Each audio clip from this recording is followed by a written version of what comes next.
Hey gang, I am Joe Edelman and welcome as always to the Last Frame Live. I am back from WPPI. I've got some things to share with you. I'll let you know what I saw, what my thoughts were. I have an image breakdown and of course we'll do the Last Frame Q&A. I'll do my best to help you with your questions, with your photography in the next 60 minutes. So those of you that are here live, you probably know the drill. Please leave me a note in the chat. Let me know who you are. Let me know where you're watching from. Go ahead and drop that in there. And look, if you're watching the replay, no worries. Please let me know you stopped by so that I can check your name off the list. Leave a comment below the video and let me know where you're watching from, all right?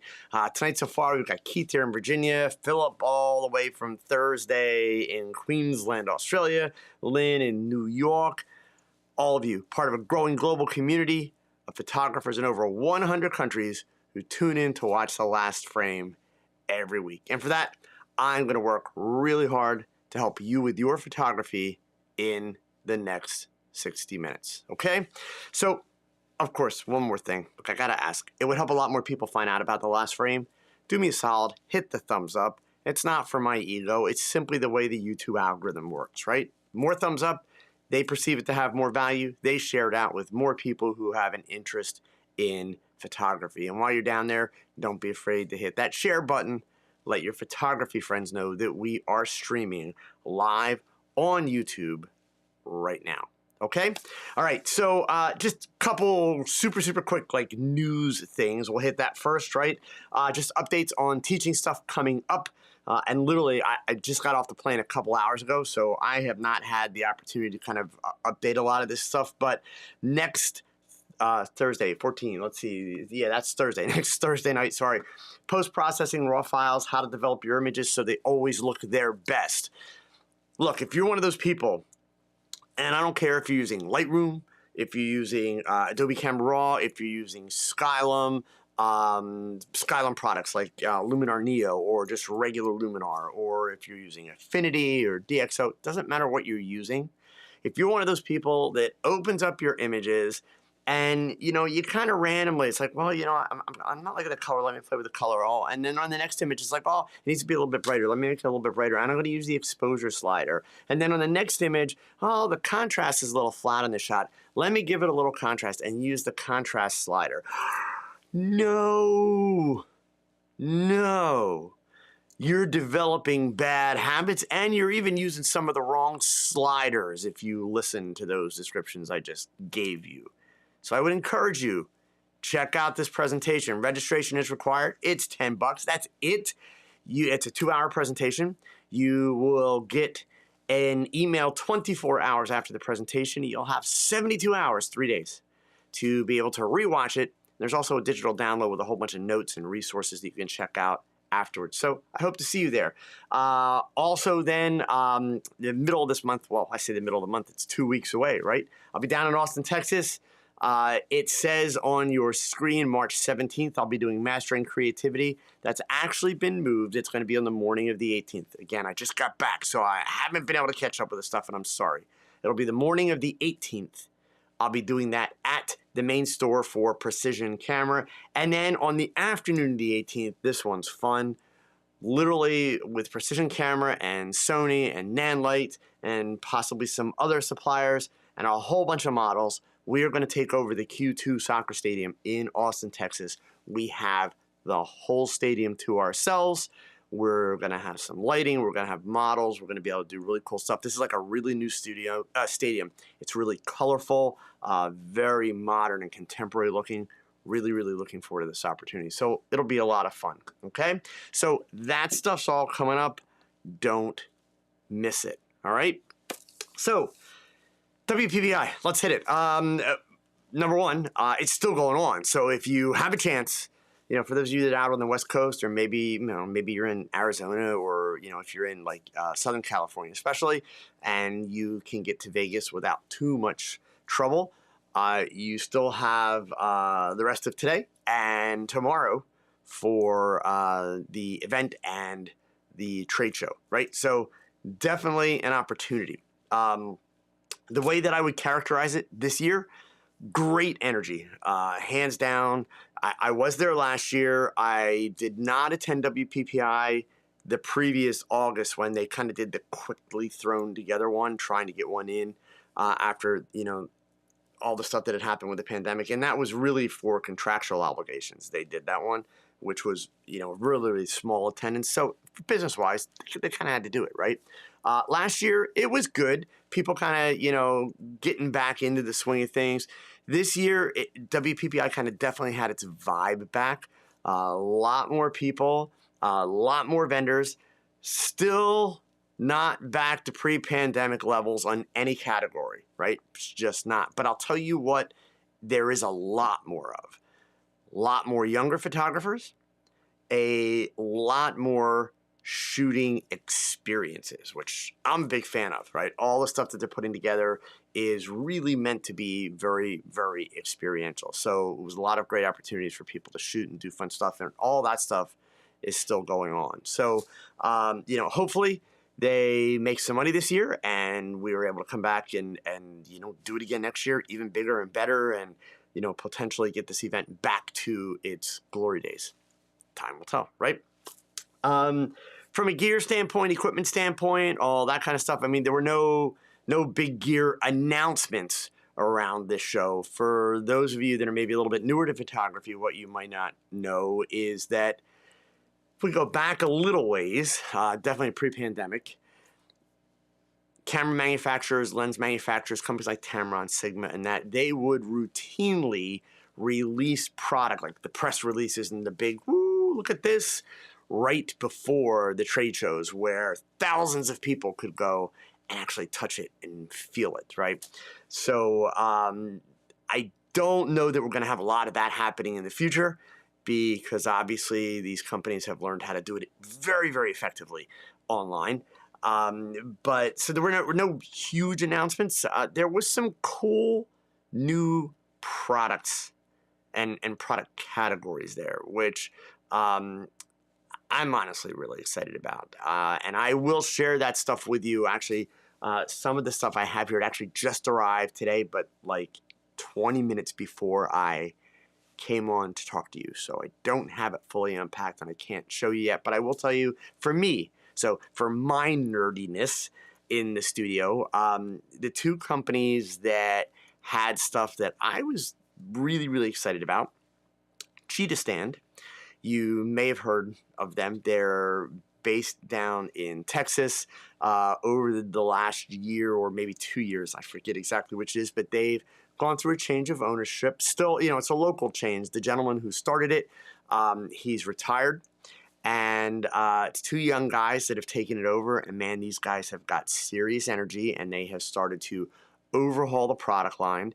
They've got a lot of really, really cool ideas, but they also have a really, really awesome light stand. It's their C12 that has automatic legs on it. So if you're one of those folks, even though I, talk about this idea a lot, that likes to take that 600 watt second strobe outside and put a modifier on it and try to overpower the sun and all that, and you're moving from location to location and you're having to set up the stand.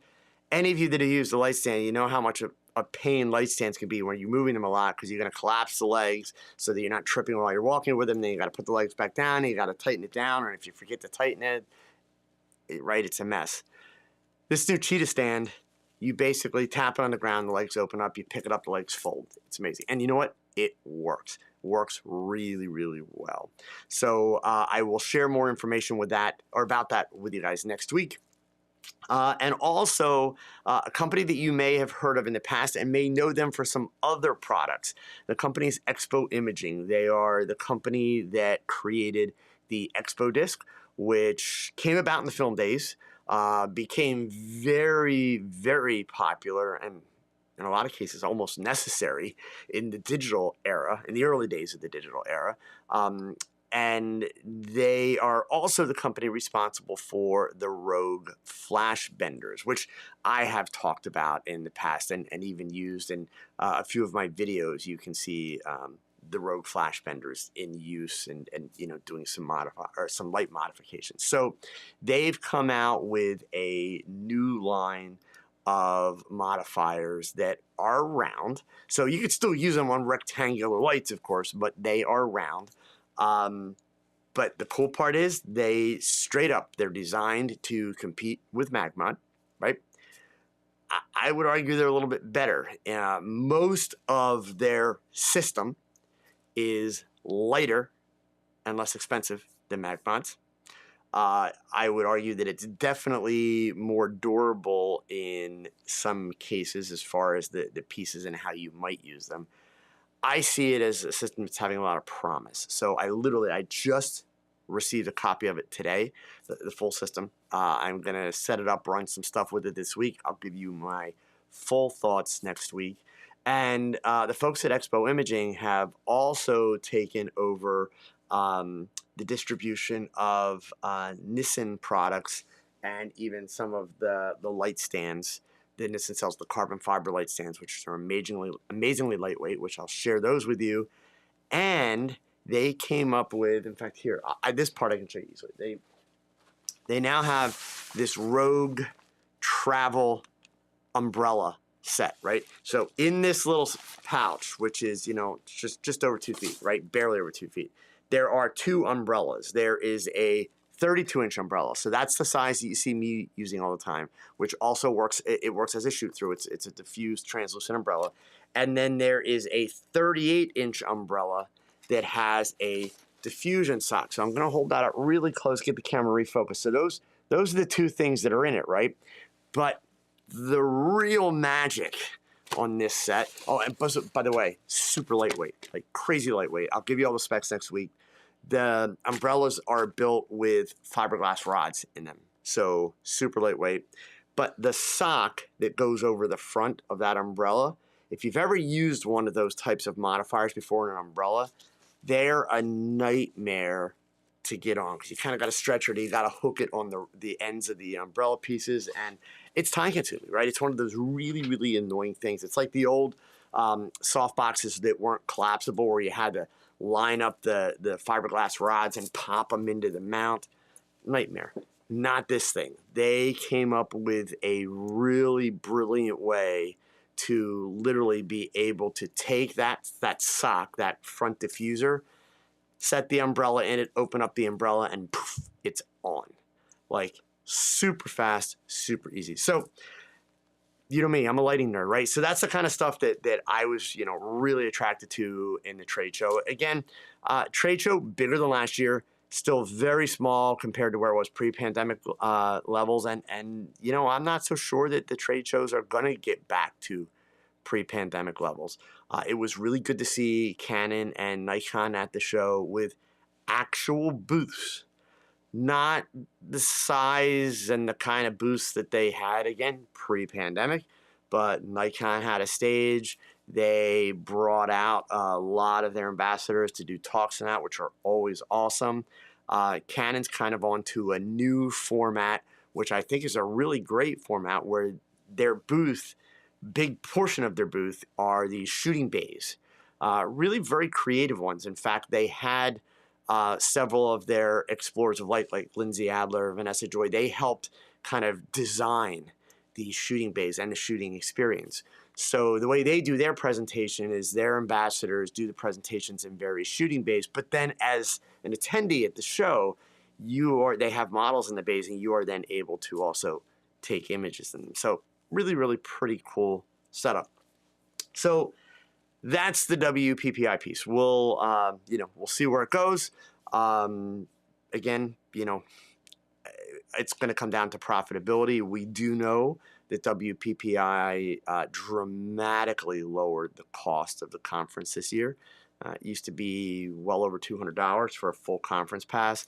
This year they dropped it to $99. So we'll see. Fingers crossed, right? But indeed, it was great to catch up with, some of my buddies. You guys hear me talk about Umesh Dinda quite a bit. Got to spend some time with him. Went out to lunch. A lot of good conversation. So, yeah, definitely a lot of fun. But no major announcements. But some really, really cool kind of grip gear studio lighting pieces. And I will share those with you. Okay? All right. So next thing I have on my list is let's do the shot breakdown. And I haven't seen any questions coming in. If there's anything I can help you with, start typing. We don't want it to be a short show tonight. I do have one question that came in through email this week, and I was away, and I haven't answered it yet. And it's kind of a detailed question. So I'm going to take that question first because the software that I use for lighting, I'll be able to demonstrate it with. It's an inverse square law question. So all of you could probably stand to benefit from this question. But we'll have time for more questions, so start typing, okay? All right, so let me just switch my screen over here to get the software up in place. The image that you saw as the cover for the last frame this week is this image right here. If you look at the cover version, I just flipped it so that it looked better with the logo, right? But so this is the original image. This image uses a technique called shutter drag, which is basically firing the flash to light the subject, but leaving the shutter open a little bit longer, moving the camera to create the flow. The background on this particular shot is a 65-inch LED television with an image on it. So the nice part about the background is backlit. Without the shutter drag, there's the background image. And then with the shutter drag. Now, and I'll show you kind of how I had the lighting set up in a second. But I also wanted to share that I frequently have had people look at this image and say, like, the glasses, did you like do that in Photoshop? Did you fill them in? Did you blend it? What did you do? And people don't believe me when I say, no, that's in the shot. That's the way it's done. So here are the original files from this shoot, and here are those shots that you're seeing. The only thing that I did differently is partway through it, I decided to change the color, and there it is. So there's no Photoshop trickery in creating the color that's in those glasses. The only thing I've done to that color is I've, of course, saturated it more because I saturate everything, right? But it's all that blend, so to speak, of colors. It's in camera. It's all right there. All right. So how do we? In fact, there you can actually see the top edge of the television. I missed, right? So the setup. Let me go here and let's go back to this one right here. All right. So the setup's actually a fairly basic setup. 65-inch television. It's on a portable stand. The only reason I have that little wall there is because of a cool lighting, important and cool lighting trick that I'll come back to and show you in a second. But basically, the front of the shot is done with one key light in a 33-inch modifier, okay? And the two lights on the back with blue gels. The placement on these, and I was not able to recreate the lighting blend you can see above me. I was not able to recreate it in the software, unfortunately. But it's important to note how high I have the rim lights set, right? If you've followed along with a lot of these light breakdowns that I've done, I generally tend to have, my rim lights kind of down in here like you're seeing right there. But for the sake of this effect, I've got them up much higher and coming down. Why is that? Okay, so that blue, it's doing two things. In fact, let me turn the key light off, okay? And we'll start with, there's the key light off. We'll start with just one of the rim lights. So as I turn one rim light on, I want you to notice what happens. Obviously, I get the blue rim lighting, which is exactly what I wanted, okay? But now I'm also starting to see that reflector lit up in the glasses. That's what's creating the blue in the sunglasses. Apparently the sunglasses in the software have a little bit more curve to them than the ones I was using. The ones I was using were just flat across the front. That's why I'm not able to recreate that blend in the software. But why I wanted to show you, it's not Photoshop, right? I was able to get the blue color in the frame when I shot it, right? And so then I'll turn that one off again. Other side, same deal, just reversed, okay? Slight power difference between the two, just because you don't want, in this case, I didn't want everything to be completely identical, right? And then when the key light comes in, boom. I'm really actually at that point kind of minimizing those rims, because I tend to use my rims, and I talk about this almost every week. I tend to use my rim lights in a very subtle way. Not always, but most of the time, right? They're just adding a little bit of something, something to the shot, not taking over the shot, okay? But the reason why I put this piece of white foam board back there, or made this little wall, is I want you to notice the television and the fact that it is tilted, okay?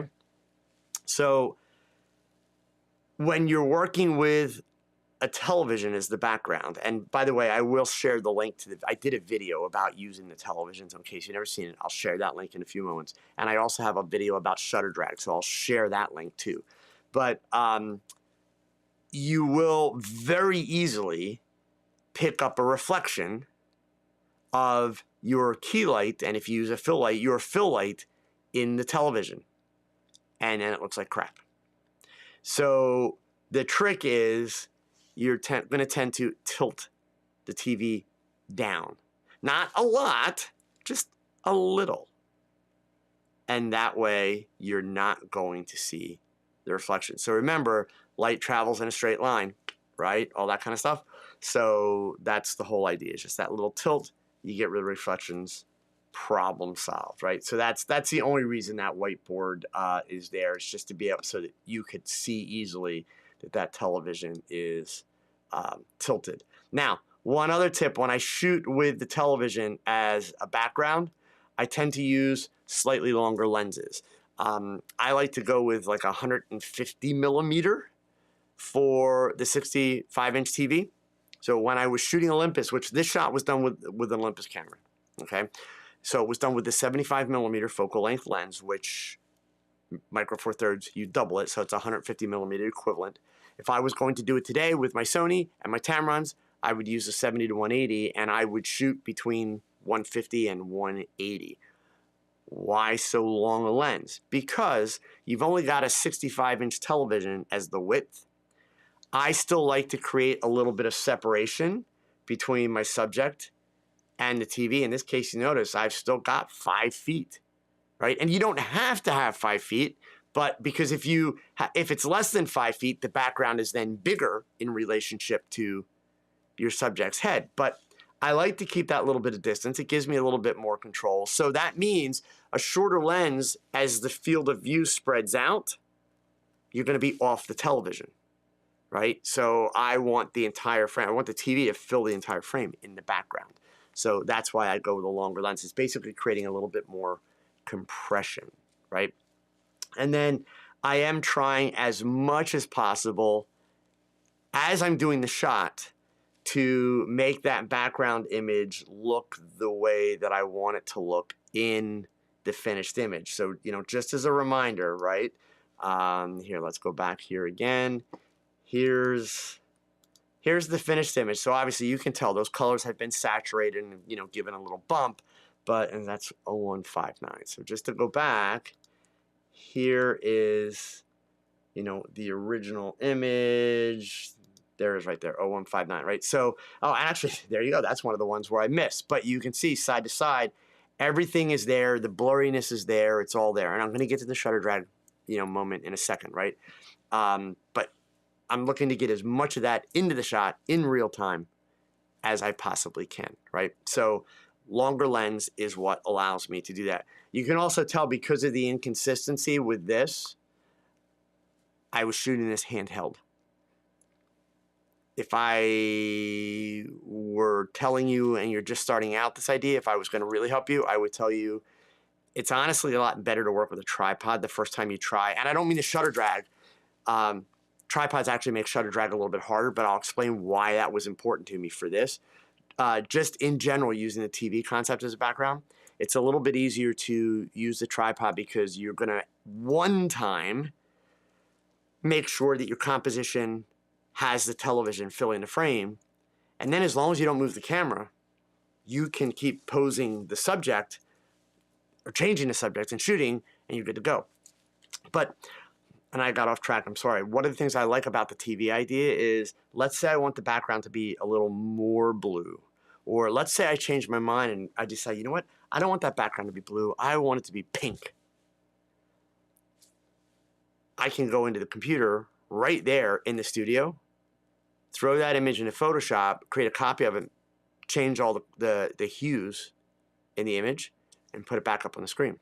If I want the image a little brighter, a little darker, all those things, I can actually do that in Photoshop. I tell you what I don't recommend doing.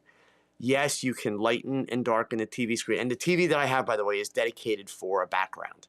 So it's not like I'm trying to watch shows with it later. So if you are able to do this with a dedicated TV, one of the first things you're going to want to do is you're probably going to want to make that TV as bright as you possibly can. It's not going to affect your aperture. It's going to affect your shutter speed, right? Because you're still using strobe to shoot your subject. Your key light is strobe. So in the case of this shot, I was shooting at 1/15 of a second, right? And yes, handheld, because I was doing shutter drag, right? So the shutter drag part, why was the tripod valuable? And I started on the tripod, but then I took it off for the finished shot that you saw. The tripod was valuable because my original thinking was I wanted to make sure that my drag was smooth across. I didn't want any chance of there being any up and down motion, right? So the more I was working on it, the more that I was realizing that at 1/15 of a second, I wasn't getting a lot of random up and down motion. I was getting the side to side that I wanted, but at the same time, I was having to really move the camera pretty fast to get the motion that I wanted in that short time frame. Now, could I have stopped my lens down and increased the duration? I could have, but I also knew then the more that I do that, the more that I run the risk of my subject moving and along the edges and that getting kind of double exposures from the glasses or from the edge of her hair. I can't see her eyes, so I don't have to worry about her blinking. But I wanted to avoid any chance of that. For me, in my mind, that's when it becomes kind of like a sloppy picture, when you can see that double exposure thing, when it's not clearly done in a creative way, right? So 15th of a second is where I wanted to work. But in the end, what I wound up doing is taking the camera off the tripod and working just the real quick jerk as I depressed the shutter, and that gave me what I want. I saw somebody had a question about high speed. So Patrick, your question, is shutter drag kind of like rear curtain sync on a speed light? Well, kind of, sort of, but not maybe, because I didn't do rear curtain sync, right, on this. You can, you don't have to. What I did do is I experimented, like back and forth, back and forth. Do I want the drag going this way? Do I want the drag going that way? Until I got what really, really worked well for me, okay? And I'll be honest, I don't recall which it was in the end, but that's the beauty of it. You experiment with it, and you go from there. So basically, that's the setup. Fairly simple setup, easy to have a lot of fun with. Let me switch back here really quick to my browser and let me find you the videos that I mentioned. So I'm going to drop this search link in. If you do this, you'll get a couple videos here. One, cool shutter drag techniques that break down exactly how to do it. And you'll notice it's not just in the studio. That's actually at a parade, that picture, right? So I've got a bunch of different scenarios where you can have fun with shutter drag. Also some stuff, not shutter drag, but working with the long exposures and playing around with the shutter on long exposure with flash. And then right below it, when you do that, there's the DIY portrait backgrounds, unlimited DIY portrait backgrounds. So this one search link will get you all three of those videos. And when I wrap up tonight, I'll go ahead and put that link in the description below the video as well. Okay? All right, so that's that. Let me get back to there. Good. All right, now, bear with me 1 second. And we'll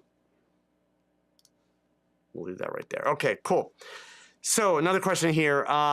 Joe's Photography. For the breakdown shot, did you start your idea with the image on the screen along with the lighting?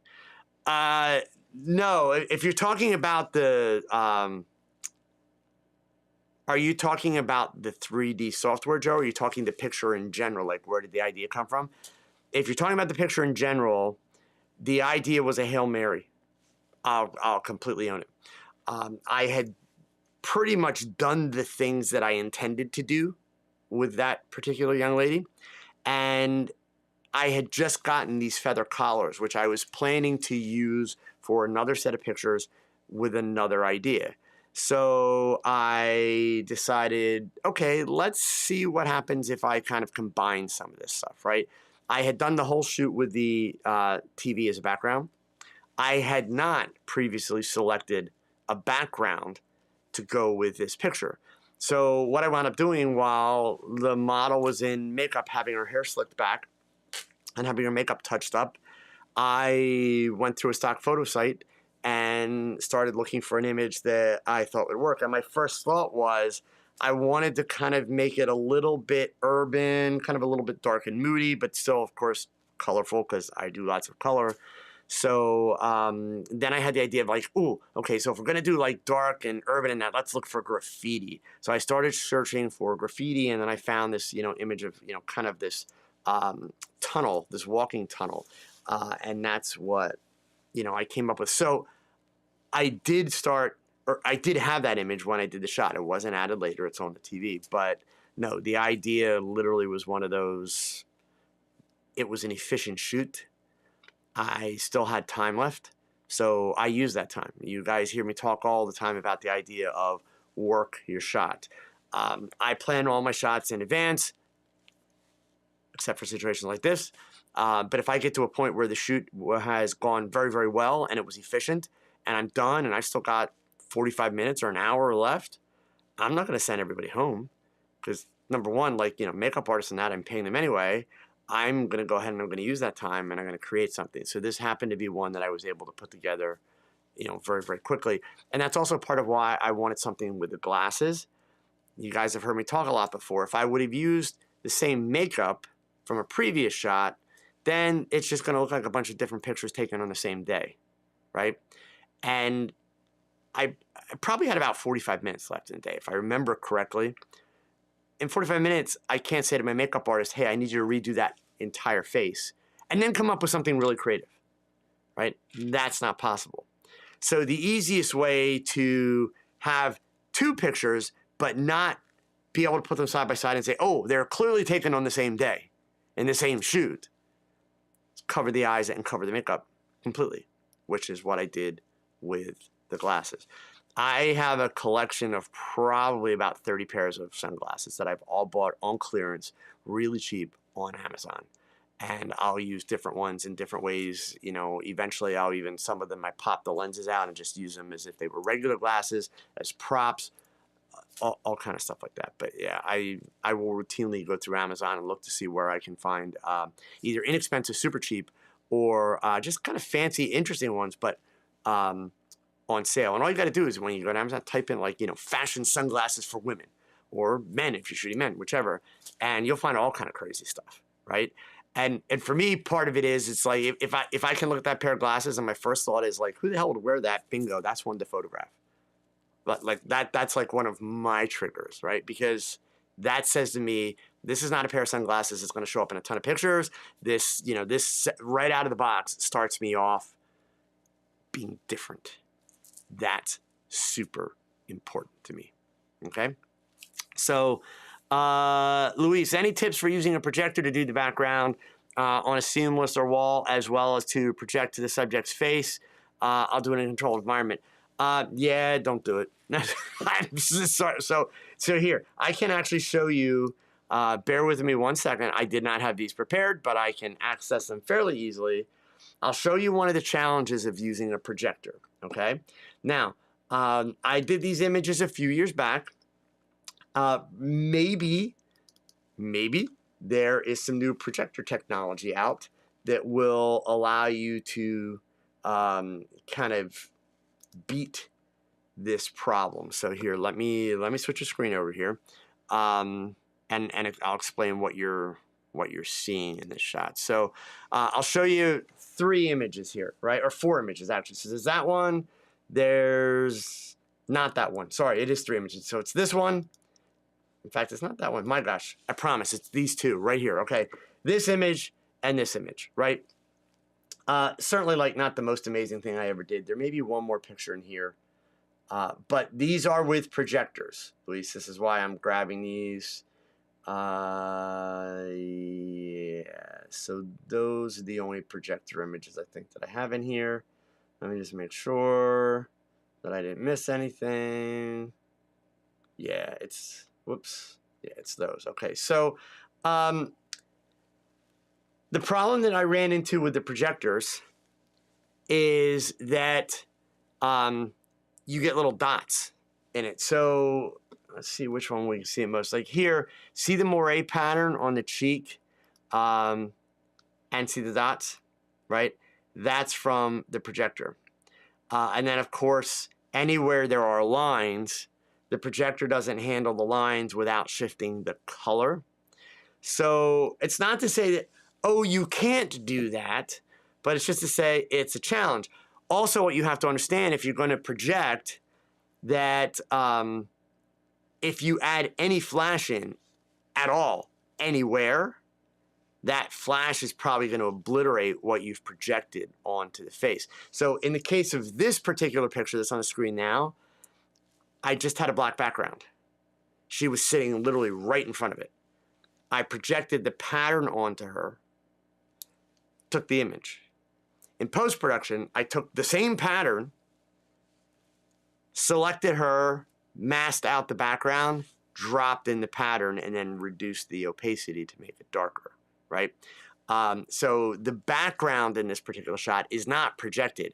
It is what was projected on her face, but I added it back into the shot as the background in post. Similar situation here, right?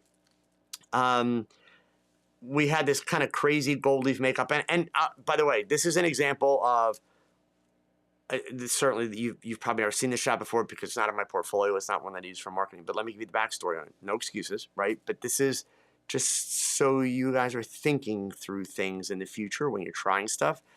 This was a shot where my makeup artist had an idea for the gold foil, right? A lot of you have probably seen modeling shots done with a gold foil, especially if it's like boudoir glamour. They like to, cover the model's whole torso with it or that kind of stuff. And that's exactly why I hate it. It's been done a million times over. And the makeup artist who did this was really excited about working with it. She said, oh, I've got this really cool idea. I think it'll look really neat. And the whole idea was to make the subject look kind of almost like a little like a cyborg. And so I had gone out and I found this kind of digital matrix background. And I thought, cool. So I'll do the cyborg on top of that digital matrix background. I had no intention of projecting anything onto her face. Well, by the time we got the makeup done, it wasn't saying cyborg to me at all. It was honestly just kind of messy, and the lines that come off the corner of the eye, I was just not connecting with it, right? So, and of course the other side of the face was basically clear. There was nothing there, so I'm like, okay, what can I do? I already planned to use the matrix style image as the background in post-production. That was the plan. So I went ahead and grabbed a projector and dropped that image into the projector. And when I say dropped it in, by the way, connected an iPad. The iPad had the image on it, right? So yeah, I'm not using slides. I mean, you could, but yeah, I do it all digitally. But yeah, you just have to be aware you're going to get that texture. And a shot like this, not that big a deal. Also, depending on what the image is that you're projecting, Luis, you can take your projector and make it slightly out of focus, and that will help. But if you're projecting details that need to be in focus, then you're going to get all that texture that I was showing you in the last shot. You're going to see all of that real crisp and clear. So that's the challenge with the projection stuff. where I've had a lot of fun with projection, which I can't show them to you here on YouTube. I'm sorry, but I have shot a fair amount of fine art nudes and projected the patterns both onto the subject and onto the background, and they were a lot of fun to do. In fact, let me just see here. I may be able to direct you to one or two. I can't show them, but let me see if I can direct you to them. And let's see. I think I do have one. Yeah, I do. So if you want to see them, okay, there's the link to my fine art portfolio on my website. So you've been forewarned. There's nudes there, right? There are 2 images there that are projection, and I think you'll be able to figure out which are the 2. They're pretty obvious, okay? So yeah, Louise, at the end of the day, it's all going to depend on exactly what kind of stuff you're projecting, how you're intending to use it. Are you using other lighting in addition to the projector? Because that's going to impact, right, what's going on. So my advice is experiment, right? Experiment. Practice the idea before you get your model into place, because that way you're going to have a much higher degree of confidence with what you're doing and how you're doing it and so forth. Okay? All right. Let me switch back over to my 3D lighting software here.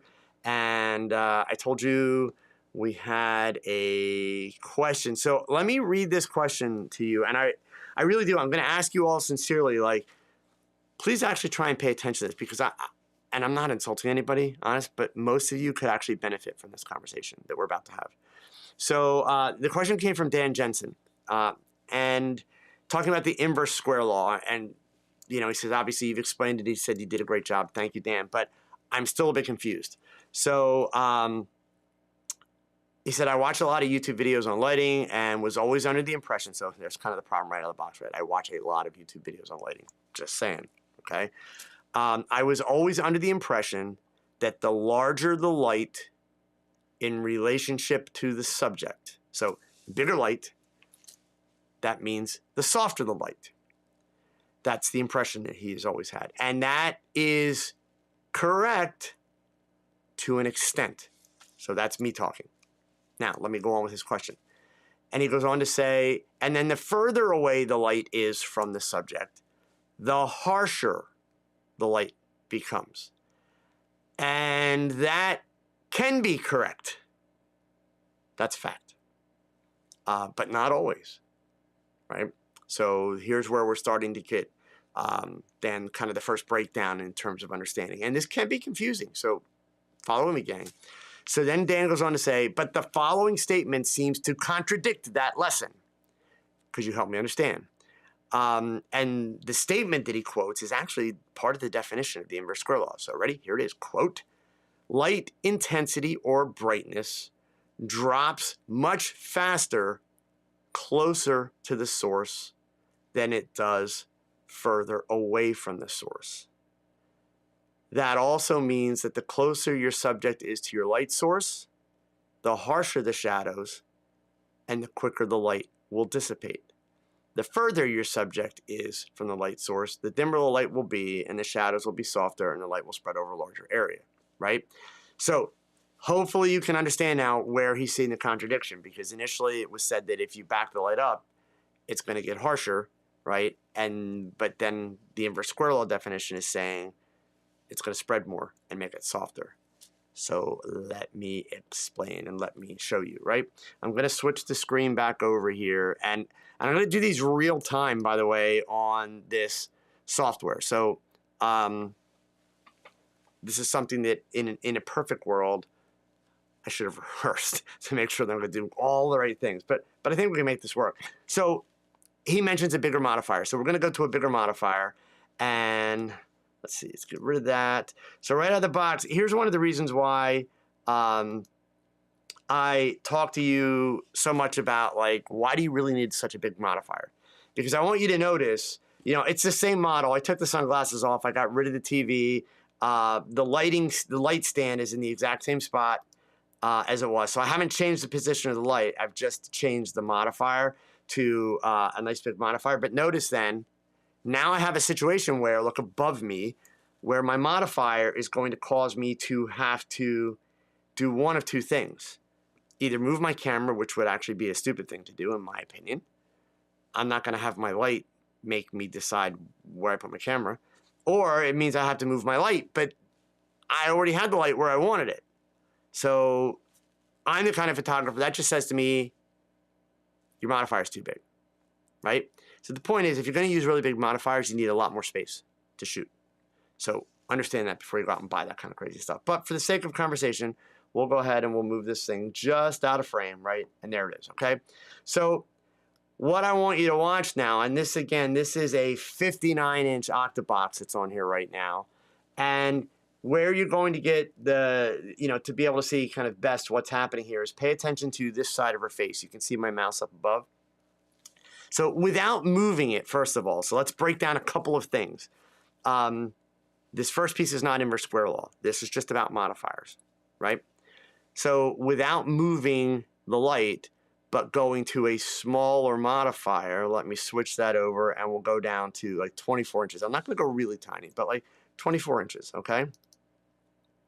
Notice how that shadow got harsher, right? So the line here is much more defined. So again, we're going to go from now the 24-inch all the way up to that 59-inch. And you see how it softens, right? Easy. Now, what you want to do is you want to watch that shadow, and I am going to take that light. Let's come around this way. And I'm going to start moving it closer to her. I'm going to have to come off to the side a little bit more there. I'm going to leave it in the frame because if I go too far to the side, you're all going to say, well, you're cheating because you changed its location. Look how much more defined that shadow is. It's not softer. It's more defined. So there it is now. There's where it was. It's softer. Okay? But you were taught that the more you move it away, the harsher the light's going to get. Let me show you when that applies. This one's should stand out like a sore thumb. Let's go back to that 24-inch, right? So here we have, I'm going to bring it a little bit lower. Here's the 24-inch. Let me adjust the power so we got a good exposure, right? And now look at how hard that line is, right? In fact, that's too bright, so right. So if I move this closer, and of course turn the power down considerably, right? Notice how harsh the line is. Really harsh, okay? But now if I move it way back to here, and I got to turn the power back up, notice how much that light softens. And even better yet, Dan, if I feather it and bring it out this way and then adjust the power, it gets even softer yet. And by the way, there's no reflector over here. If you look, it's not reflecting off of any wall. I do that intentionally so that I can't be accused of like, oh, you're cheating, right? No, all right. So what's the moral to the response and the question? In your email to me, Dan, both statements are correct. What's missing in those two statements is the size of the modifier. That's the first thing. Because a smaller modifier is going to make one of those right and one of those wrong. A bigger modifier will make the other one right and the other one wrong. And okay, the other thing that's missing is the fact that on any modifier, there's a point of no return, right? The point of no return is you could have, in fact, here, let me show you, right? So sorry, I should have just left that on the screen. For the point of no return, and by the way, do the manufacturers tell you what this is? Is there a mathematical equation? I'm sure there's probably some kind of math you could put behind it, but I'm not going to be of any help with that. You know that, right? It's much easier just to learn it with your eyes, and because it's also going to vary by modifier. But let's go back to the big modifier, which I'm assuming is why you were asking this question, because today it seems that everybody feels I got to buy these massively big modifiers because they see them on YouTube, and I never use modifiers this big. Like, anyway, that's just a lot of money. A lot of money you need a lot of space, right? So again, you see, you know, at my normal 5-foot distance, it's not bad. It looks great, right? But if I get in closer, it's not getting softer, it's getting harsher.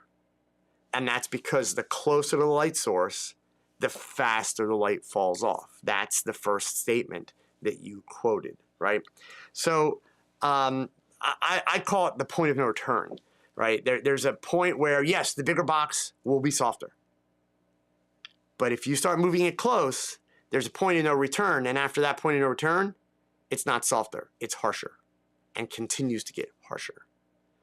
And the other problem with doing that, one of the big mistakes that so many photographers make today with that lighting, if I hear, let me go back again. General rule of thumb, right? So this is not a rule. It's not a right or wrong, but I'll show you how it becomes wrong.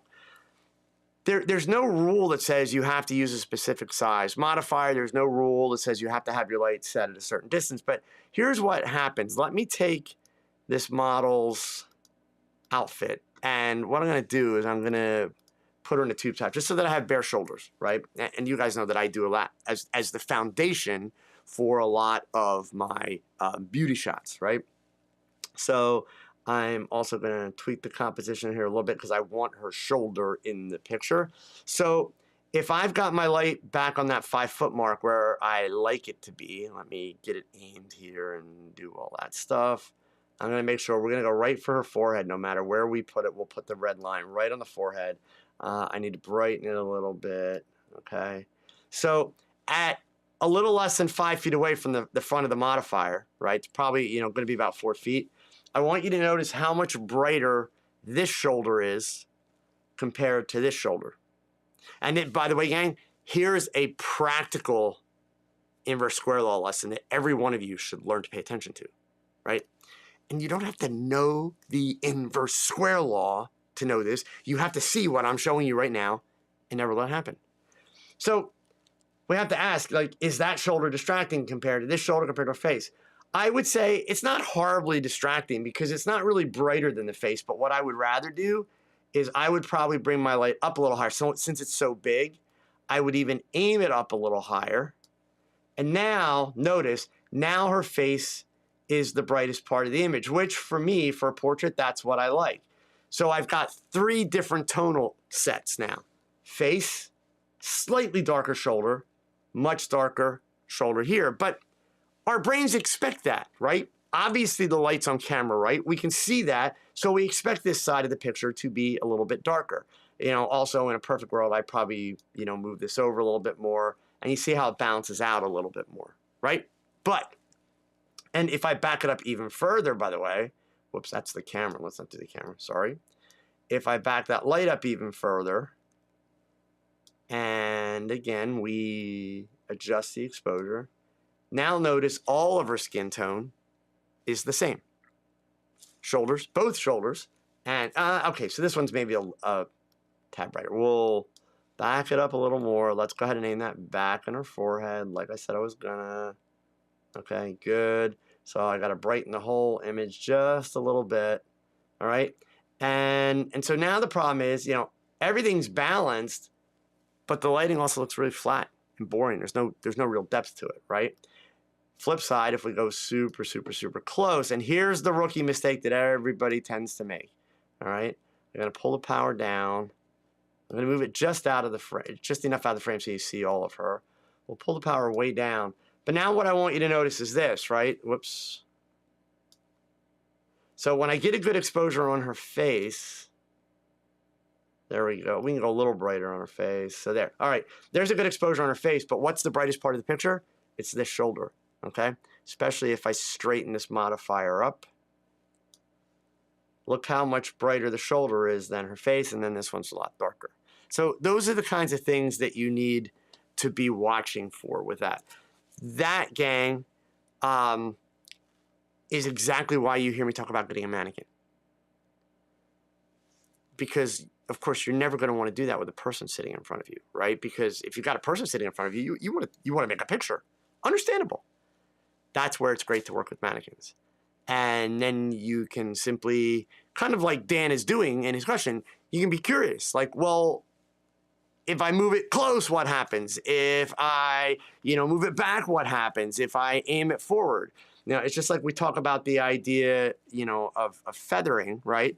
I want you to see here, and believe me, you've heard me say before, I don't know the equation for the inverse square law, but give me 3 hours and I won't run out of examples to show you. So we're not doing 3 hours. I'm just saying I can keep going with this. And it's nothing more than experience. It's years and years and years of experience and practice, right? So let's just say that I'm being a little bit lazy right now. My subject's ready to go, but I don't want that thing in my frame, right? That's kind of problematic.